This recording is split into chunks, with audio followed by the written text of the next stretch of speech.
నమస్కారం. లక్ష్మీదేవి ఆగ్రహించిన అనుగ్రహించాలన్నా మనకు ఉన్న కొన్ని అలవాట్లే కారణమవుతాయట. లక్ష్మీదేవిని సంతోషపెట్టినప్పుడు, మన ఇంటిని ఆమె ఆకర్షించేలా చేసినప్పుడు సంపద, శ్రేయస్సు ఎప్పటికీ మీ ఇంటిని వదిలి వెళ్ళదు. సంపద, శ్రేయస్సు పొందడానికి రకరకాల మార్గాలు ఉన్నాయని మన శాస్త్రాలు, హిందూ పురాణాలు చెబుతాయి. లక్ష్మీదేవి అనుగ్రహం పొందితే ధనం మన ఇంటికి వస్తుందని చెబుతాయి. లక్ష్మీదేవి అనుగ్రహం పొందాలంటే మీరు ఖచ్చితంగా కొన్ని నియమాలను పాటించాలి. మన చిన్న చిన్న అలవాట్లే ఆర్థిక స్తోమతపై చాలా ప్రభావం చూపుతాయి. మీకు దురదృష్టం, లక్ష్మీదేవికి ఆగ్రహం తీసుకొచ్చే అలవాట్లేంటో ఇప్పుడు చూద్దాం. వాటికి దూరంగా ఉందాం.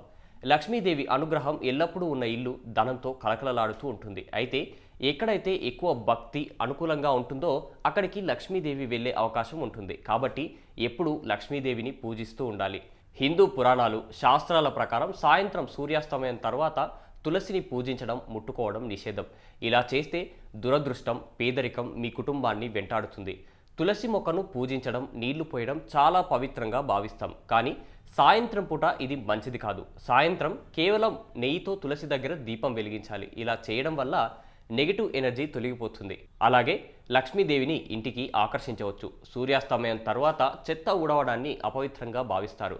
శాస్త్రాల ప్రకారం సూర్యాస్తమయం తర్వాత చెత్త ఊడవడం వల్ల మీ సంతోషాన్ని, అదృష్టాన్ని కూడా ఊడ్చేసినట్లే అవుతుందట. సూర్యాస్తమయం సమయంలో నిద్రపోవడం వల్ల దురదృష్టంతో పాటు నెగిటివ్ ఎనర్జీ తీసుకొస్తుంది. మీ చుట్టూ ఉన్న పవిత్ర ప్రదేశాల్లో ఉమ్మివేయకూడదని చెప్పిన ప్రాంతాల్లో ఉమ్మివేయడం వల్ల దురదృష్టం మిమ్మల్ని వెంటాడుతుంది. ఇలా చేయడం వల్ల మీ చుట్టుపక్కల ప్రాంతాలను అసహ్యంగా మార్చుకోవడం వల్ల లక్ష్మీదేవి ఆగ్రహిస్తుందట. ఇప్పటి వరకు చెప్పుకున్నవన్నీ పాటిస్తే లక్ష్మీదేవి అనుగ్రహం పొంది ఇల్లు ధనంతో కలకలలాడుతూ ఉంటుంది. ఈ వీడియో మీకు నచ్చినట్లయితే లైక్ చేయండి, షేర్ చేయండి, కామెంట్ చేయండి, సబ్స్క్రైబ్ చేయండి. Thanks for watching. Like and subscribe Eagle Media Works.